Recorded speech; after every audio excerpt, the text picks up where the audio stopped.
नमस्कार। मुंशी प्रेमचंद की कहानी पछतावा एक मार्मिक कथा है। आत्मनिरीक्षण और अपने किए हुए कर्मों पर पश्चाताप की गहन अनुभूति को उजागर करती है। कहानी का मुख्य पात्र अपने जीवन के महत्वपूर्ण निर्णयों पर पुनर्विचार करता है और अपने भूतकाल के गलतियों का एहसास करते हुए एक मानसिक द्वंद्व में उलझा रहता है। प्रेमचंद ने अपनी सूक्ष्म लेखन शैली से मनुष्य की आत्मा के भीतर छिपे संवेदनाओं और असमंजस को जीवंत बना दिया है। यह कहानी न केवल एक व्यक्ति की कथा है, बल्कि समाज में व्याप्त स्वार्थ और आत्म केंद्रितता पर एक गंभीर टिप्पणी भी है। पछतावा हमें यह सोचने पर विवश करता है कि क्या हम भी जीवन में किसी न किसी मोड़ पर कुछ ऐसा कर बैठते हैं जिसके लिए हमें भविष्य में पछताना पड़ता है। आइए सुनते हैं मुंशी प्रेमचंद की कहानी पछतावा। पंडित दुर्गानाथ जब कॉलेज से निकले तो उन्हें जीवन निर्वाह की चिंता उपस्थित हुई। वे दयालु और धार्मिक थे। इच्छा थी कि ऐसा काम करना चाहिए जिससे अपना जीवन भी साधारणतः सुखपूर्वक व्यतीत हो और दूसरों के साथ भलाई और सदाचरण का भी अवसर मिले। वे सोचने लगे, यदि किसी कार्यालय में क्लर्क बन जाऊं तो अपना निर्वाह हो सकता है, किंतु सर्वसाधारण से कुछ भी संबंध न रहेगा। वकालत में प्रविष्ट हो जाऊं तो दोनों बातें संभव हैं, किंतु अनेकानेक यत्न करने पर भी अपने को पवित्र रखना कठिन होगा। पुलिस विभाग में दीन पालन और परोपकार के लिए बहुत से अवसर मिलते रहते हैं, किंतु एक स्वतंत्र और सद्विचार प्रिय मनुष्य के लिए वहां की हवा हानिप्रद है। शासन विभाग में नियम और नीतियों की भरमार रहती है। कितना ही चाहो पर वहां कड़ाई और डांट टपट से बचे रहना असंभव है। इसी प्रकार बहुत सोच विचार के पश्चात उन्होंने निश्चय किया कि किसी जमींदार के यहाँ मुख्ताराम बन जाना चाहिए। वेतन तो अवश्य कम मिलेगा, किंतु दीन खेतीहरों से रात दिन संबंध रहेगा। उनके साथ सद्व्यवहार का अवसर मिलेगा।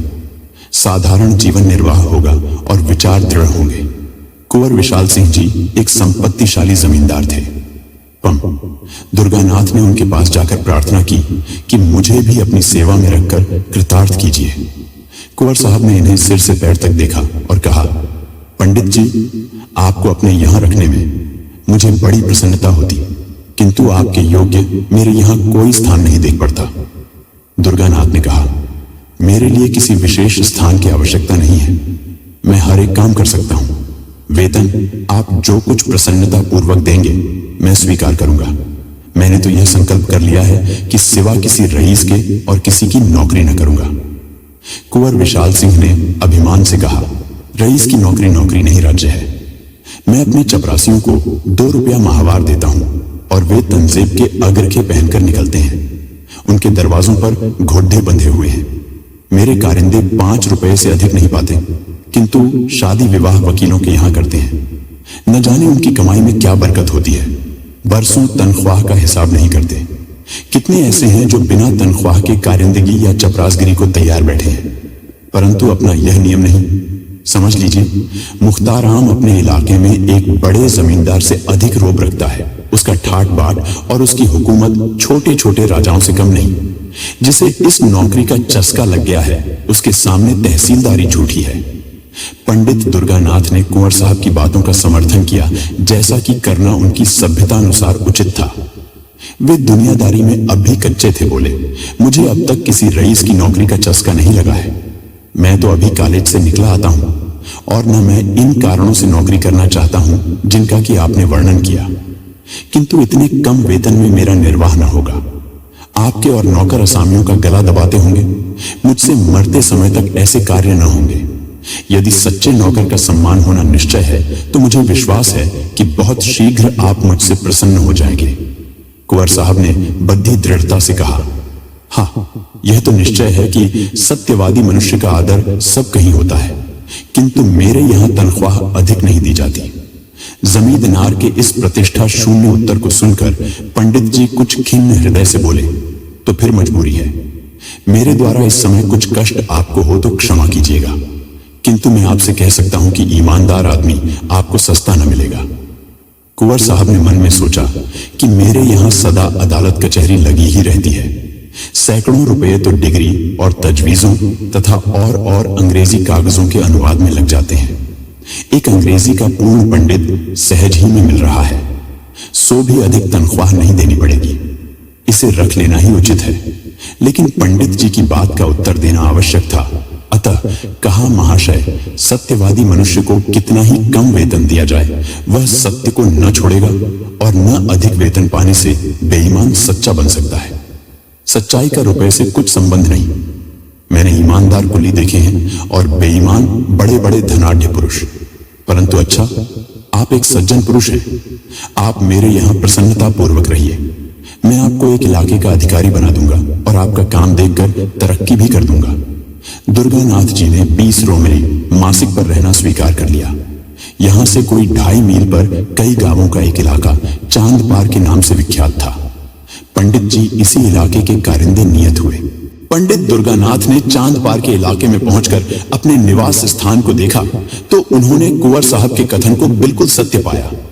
यथार्थ में रियासत की नौकरी सुख संपत्ति का घर है। रहने के लिए सुंदर बंगला है जिसमें बहुमूल्य बिछौना बिछा हुआ था, सैकड़ों बीघे की सीर, कई नौकर चाकर, कितने ही चपरासी सवारी के लिए एक सुंदर टागन सुख ठाट बाट के सारे सामान उपस्थित। किंतु इस प्रकार की सजावट और विलास की सामग्री देखकर उन्हें उतनी प्रसन्नता न हुई, क्योंकि इसी सजे हुए बंगले के चारों ओर किसानों के झोंपड़े थे। फूस के घरों में मिट्टी के बर्तनों के सिवा और सामान ही क्या था। वहां के लोगों में वह बगला कोट के नाम से विख्यात था। लड़के उसे भय की दृष्टि से देखते। उसके चबूतरे पर पैर रखने का उन्हें साहस न पड़ता।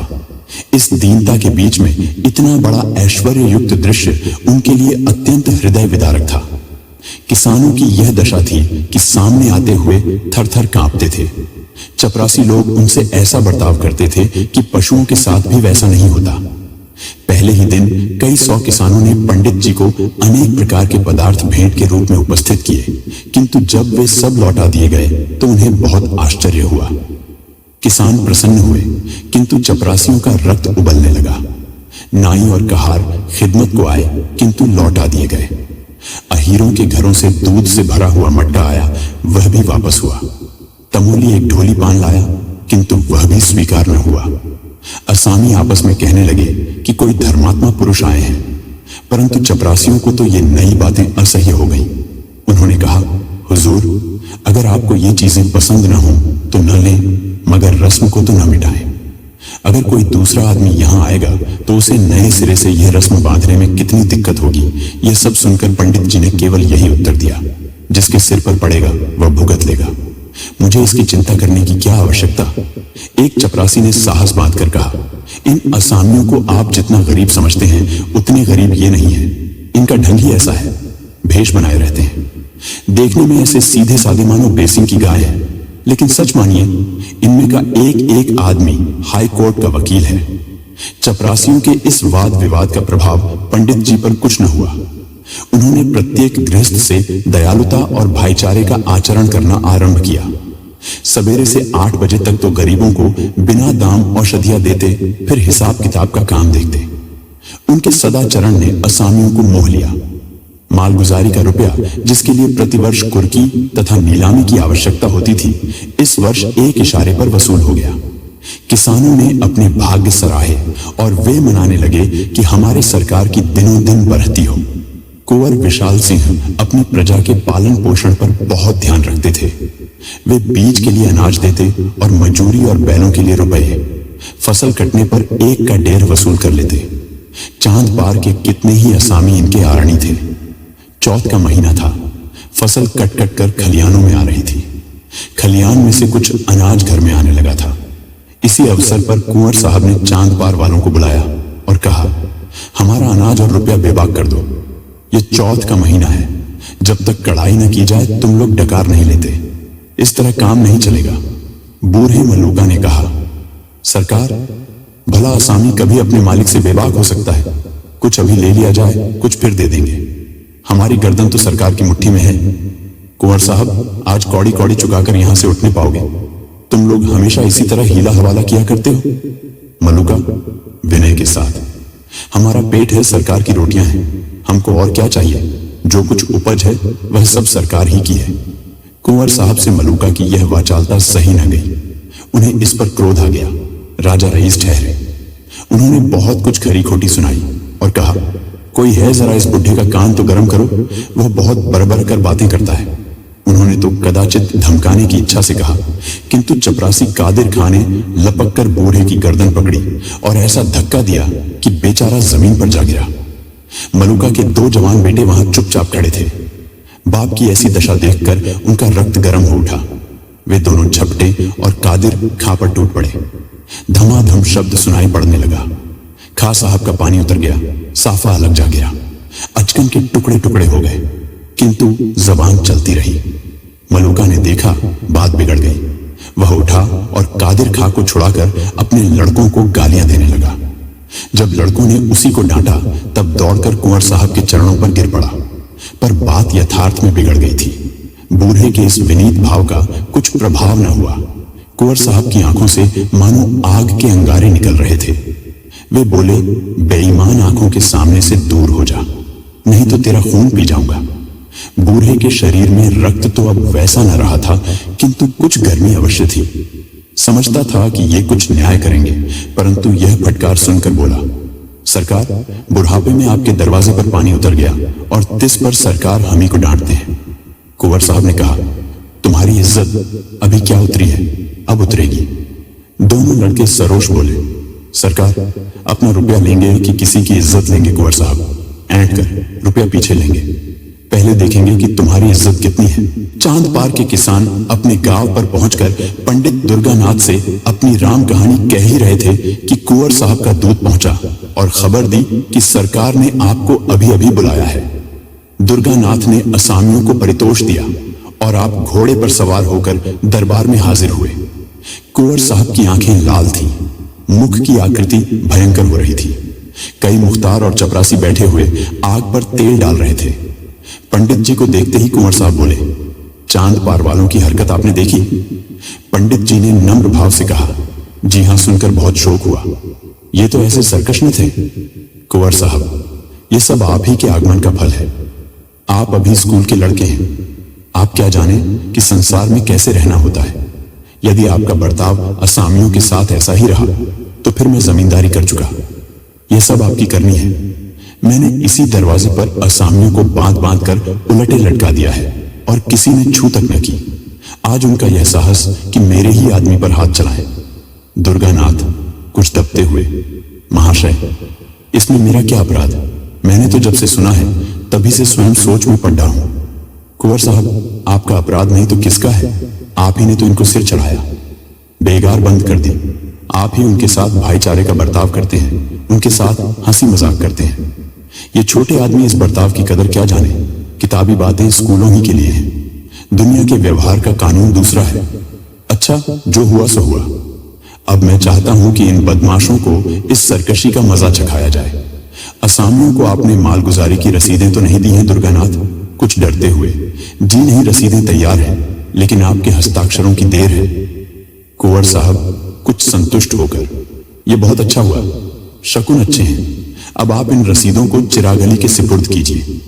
इन लोगों पर बकाया लगान की नालिश की जाएगी, फसल नीलाम कर लूंगा। जब भूखे मरेंगे तब सूझेगी। जो रुपया अब तक वसूल हो चुका है वह बीज और आरण के खाते में चढ़ा लीजिए। आपको केवल यह गवाही देनी होगी कि यह रुपया मालगुजारी के मद में नहीं, कर्ज में वसूल हुआ है। बस। दुर्गानाथ चिंतित हो गए। सोचने लगे कि क्या यहां भी उसी आपत्ति का सामना करना पड़ेगा जिससे बचने के लिए इतने सोच विचार के बाद इस शांति कुटीर को ग्रहण किया था। क्या जानबूझकर इन गरीबों की गर्दन पर छुरी फेरूं, इसलिए कि मेरी नौकरी बनी रहे? नहीं, यह मुझसे न होगा। बोले, क्या मेरी शहादत बिना काम न चलेगा? कुंवर साहब क्रोध से, क्या इतना कहने में भी आपको कोई उज्र है? दुर्गानाथ द्विविधा में पड़े हुए, जी, यूं तो मैंने आपका नमक खाया है। आपकी प्रत्येक आज्ञा का पालन करना मुझे उचित है, किंतु न्यायालय में मैंने गवाही नहीं दी है। संभव है कि यह कार्य मुझसे न हो सके, अतः मुझे तो क्षमा ही कर दिया जाए। कुंवर साहब, शासन के ढंग से यह काम आपको करना पड़ेगा, इसमें हाँ नहीं की कोई आवश्यकता नहीं। आग आपने लगाई है, बुझाएगा कौन? दुर्गानाथ दृढ़ता के साथ, मैं झूठ कदापि नहीं बोल सकता और न इस प्रकार की शहादत दे सकता हूं। कुंवर साहब कोमल शब्दों में, कृपा निधान, यह झूठ नहीं है। मैंने झूठ का व्यापार